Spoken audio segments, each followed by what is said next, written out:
Bonjour tout le monde, j'ai décidé de refaire, de faire le deuxième face-à-face de mai aujourd'hui. C'est que depuis que je suis levé, il n'y a rien qui va comme je voudrais, en fait. Ce matin, je voulais aller courir, je me sentais pas super bien au niveau de l'estomac. Je sais pas, j'avais de la misère à digérer quelque chose, donc je décide de pas aller courir. Je me suis dit, c'est pas grave, tantôt tu vas à la natation. Quand j'ai voulu aller à la natation, je suis parti, je suis arrivé là-bas, je me suis rendu compte que j'avais pas amené mon casque de bain et mes lunettes. Et la piscine est comme à, je sais pas, peut-être 7 km, l'aller-retour, tout ça. Donc, au lieu de revenir chercher mon casque de bain et mes lunettes, je me suis dit, je vais retourner à la maison. Puis, rendu à la maison, je vais aller faire du vélo à la place. Donc, je reviens. Ce matin, j'avais changé ma crevaison. J'avais fait sur mon vélo la fin de semaine dernière. Donc, je me suis dit, je vais aller faire du vélo. Puis, je me suis acheté une nouvelle petite caméra pour faire des vidéos d'action un peu. Je me suis dit, je vais aller filmer des trucs un peu en vélo. Je vais faire une sortie relax, mais je vais quand même être sorti assez longtemps. Puis, je vais essayer des plans de caméra puis tout ça pour d'éventuelles vidéos. Donc, je pars et finalement, il n'y a pas de carte mémoire. Je me rends compte après un petit bout qu'il n'y a pas de carte mémoire dans ma caméra. Je reviens pour chercher ma carte mémoire, je l'installe dedans. Je repars et ma caméra me dit que ma carte est pleine. Donc, je reviens à la maison un peu découragé en me disant, je pense qu'il y a un message que l'univers essaie de m'envoyer. Il y a peut-être d'autres choses aujourd'hui de positives que tu devrais essayer de faire. Entre-temps, je m'étais rendu compte que certains stickers que j'ai fait installer sur mon vélo étaient brisés et étaient en train de décoller. Donc, j'étais pas très content non plus de ça. Aussi, j'ai reçu un frame de roue, en tout cas pour installer des roues de patins à roues alignées de vitesse sur les bottines de patinage de vitesse de mon garçon. J'ai travaillé là-dessus, j'ai dû faire des modifications. Je voulais absolument qu'il les essaie ce soir, mais il pourra pas parce qu'il va me manquer des trucs pour continuer de modifier le frame que je pensais allait fitter totalement. Et non, il ne fit pas totalement. Donc, une autre affaire qui va pas super bien. Alors, j'ai décidé de faire le face-à-face en me disant, je vais finir sur quelque chose de positif parce que tout ça pour en venir au fait que essayez toujours, à la fin de votre journée, d'être fier au moins d'une affaire. Il y en a des journées où ça va très mal. Puis là, ce que je vous ai dit là aujourd'hui, dans le fond, je veux dire, c'est des détails. C'est juste que les petits détails, quand ils s'accumulent, ça devient négatif, ça devient difficile, puis il faut essayer de se débarrasser de ça. Donc moi, je décide de faire le face-à-face en me disant, si je fais mon face-à-face ce soir, puis ça va bien, j'aurai réussi quelque chose aujourd'hui. Donc, le premier sujet que je veux parler, en fait, c'est je continue à répondre à vos questions ou à vos commentaires que j'ai reçus par courriel ou sur la page Facebook. J'ai reçu quelques commentaires dernièrement de gens qui étaient découragés par les distances ou l'activité physique que moi je réussissais à faire, puis qui me disaient qu'au lieu de les encourager, ça les décourageait un peu. Écoutez, c'est pas du tout pour ça que je fais ça. Je fais ça pour que vous vous souveniez qu'il y a 2 ans, j'étais essoufflé à attacher mes chaussures, il y a un peu plus de 2 ans. Et que les petits efforts de 20 minutes, 40 minutes que j'ai fait au début peuvent maintenant se transformer en des sorties de vélo de 3 heures ou à des sorties de vélo où je vais faire 60, 70 km ou à 1 km de nage, 1 km et demi ou à des courses de 10, 12, 16 km. J'ai commencé petit et ça a grandi. Les exploits ou les sorties que je fais maintenant, c'est pas du tout pour vous décourager ou pour m'en vanter, c'est pour vous motiver. Oubliez jamais que quand j'ai commencé, je n'étais pas capable de faire ce que je fais en ce moment. Et qu'en dedans de 2 ans, écoutez, je vais avoir 37 ans cette année. C'est quoi 2 ans sur 37 ans? C'est rien.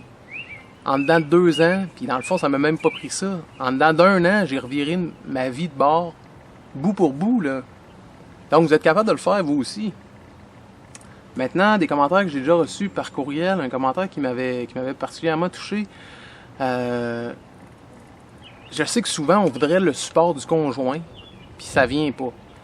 Puis des fois, on décide, moi je vous dis souvent, s'il vient pas, lancez-vous, puis faites-le par vous-même. Ça, c'est super. Si par contre, après un temps où vous avez commencé puis vous êtes lancé, si à un moment donné, votre conjoint finit par avoir le goût ou vous donne l'impression de pouvoir s'intéresser à quelque chose par rapport à l'activité physique, découragez-le pas, s'il vous plaît.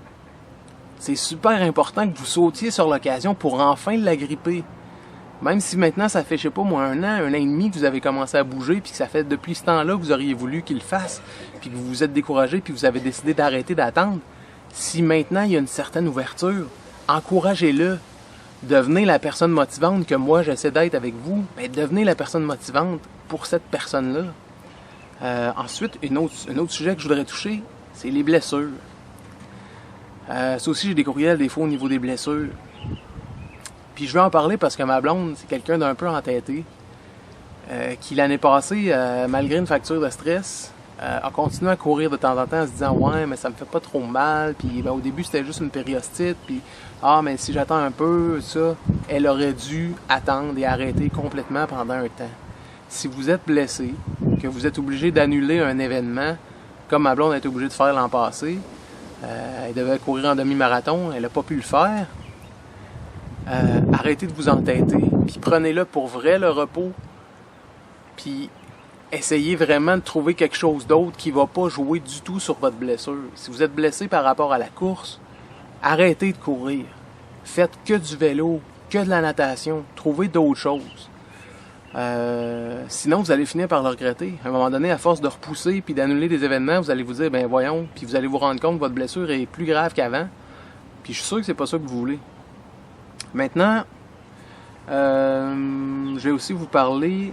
en fait, pour ce qui est des trucs pour les débutants en course à pied, j'ai trouvé un lien que j'ai partagé dernièrement avec quelqu'un qui est super intéressant. Donc, je vais le partager. En fait, je vais peut-être pouvoir l'ajouter aux vidéos ici. Sinon, je vais le partager sur la page de Kangourou Santé. Je trouvais ça super intéressant, puis c'était vraiment pour ceux qui commencent. Donc, si vous êtes intéressé par la course à pied, surveillez la page de Kangourou Santé. Je vais mettre le lien bientôt. Fait que vous pourrez aller jeter un coup d'œil là-dessus. Aussi, il y a les choses à ne pas faire lorsque vous êtes en maintien et quoi faire pour les éviter, les obstacles, tout ça. Ben, moi, je vais continuer à vous dire que si vous avez vraiment une faiblesse pour quelque chose, au niveau de la nourriture, par exemple, donnez-vous la permission d'en manger une fois par semaine. Mais une fois. Puis travaillez fort toute la semaine en vous disant, je fais attention. Et puis, en fin de semaine, dimanche, mettons, je vais prendre un repas où je vais me gâter un peu plus, ou cette sucrerie-là que je voudrais prendre d'habitude, que je prends pas, que là, j'ai décidé de plus prendre, je vais la prendre une fois par semaine. Vous allez finir par développer tout ça, puis vous allez vous rendre compte que, à un moment donné, de toute façon, avec l'activité physique, puis tout, vous allez voir, vos semaines passent vite, dans le fond. Puis ça va venir comme une habitude de l'avoir une fois par semaine, puis prenez le temps de le manger lentement, puis de le savourer, puis de le goûter comme il faut. Puis relancez-vous la semaine d'après à vous entraîner plus, puis à bouger plus. Puis, vous savez, c'est important de continuer à goûter aux bonnes choses. Il y a des choses pour lesquelles on va toujours avoir un goût spécifique, qu'on va toujours aimer. Il y a des choses qu'on finit par pas aimer. À force de goûter à des nouvelles choses, il y a des choses à un moment donné qu'on se rend compte. Moi, quand j'étais plus jeune, si je mangeais un croissant, puis on s'entend dans un croissant, là, il y a beaucoup de beurre déjà. Moi, je goûtais pas le beurre dans un croissant. Je mettais du beurre sur mon croissant. Maintenant, les choses qui sont plus grasses, je suis tellement habitué de manger beaucoup moins gras. Tout ce qui est gras, je m'en rends compte. J'ai vraiment l'impression d'avoir les lèvres comme si je m'étais mis du Lipsil, là. Donc, je veux dire, il y a des choses comme ça que vous allez développer des goûts différents. Mais s'il y a une chose que vous aimez vraiment par-dessus tout, que vous aviez tendance à avoir complètement, là, à perdre le contrôle, essayez juste de garder le contrôle sur ça, puis de vous dire, ben j'ai le droit une fois de temps en temps, mais la fois de temps en temps, c'est pas, ok, ben j'en mange là, puis demain je m'entraînerai plus, puis, ben quand même j'en mangerai juste 2 fois dans ma semaine. Je veux dire, tombez pas dans les excuses, là, puis dans les, ben c'est pas grave, puis tout ça. Il faut quand même être franc avec soi-même, respecter son plan de match, puis suivre ce qu'on a décidé de faire. Mais, donc, c'est ça, je vous dirais, une des choses que vous pouvez éviter, là, c'est éviter de toujours vous dire c'est pas grave, je vais m'entraîner plus demain. Ça, c'est quelque chose à éviter. Vous travaillez déjà en masse fort. Rajoutez-vous pas de la job en exagérant sur vos portions ou en exagérant sur vos desserts ou sur les choses que vous aimez trop. Mais donnez-vous le droit d'en manger une fois par semaine. C'est pas la fin du monde. Maintenant aussi, les obstacles, là, je vous dirais que les obstacles quand on est en maintien, moi, ce qui m'est revenu souvent, là, c'est de me faire demander, puis je me le fais demander encore, puis comment ça va ton régime? Je suis pas au régime. J'ai changé ma vie, je mange autrement. Je suis pas au régime. Arrêtez de me demander comment va mon régime. j'ai juste trouvé une nouvelle façon de manger qui fait que je mange bien, puis que je meurs pas de faim, là, puis que je fais pas de jeûne et de journées que je bois que de l'eau. Je ne suis pas au régime. J'ai changé ma vie, je mange mieux, je suis très actif, et c'est pour ça que je suis en forme et que je maintiens mon poids. Donc, ça, c'est un obstacle parce que ça peut être décourageant à longue de se faire dire pis ton régime. Pas au régime. J'ai juste changé de vie.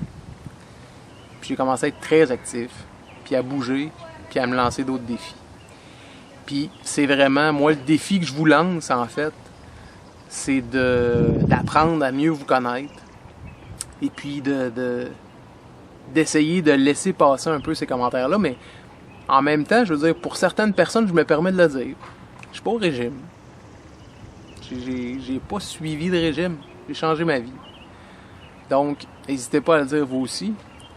Sur ça, ben, c'était le deuxième face-à-face du mois de mai. En fait, officiellement, c'est le seul du mois de mai, parce que vous vous souvenez, le premier, je l'ai appelé avril. Donc, comme d'habitude, ce que je vais vous dire, c'est continuez de bouger. Bye.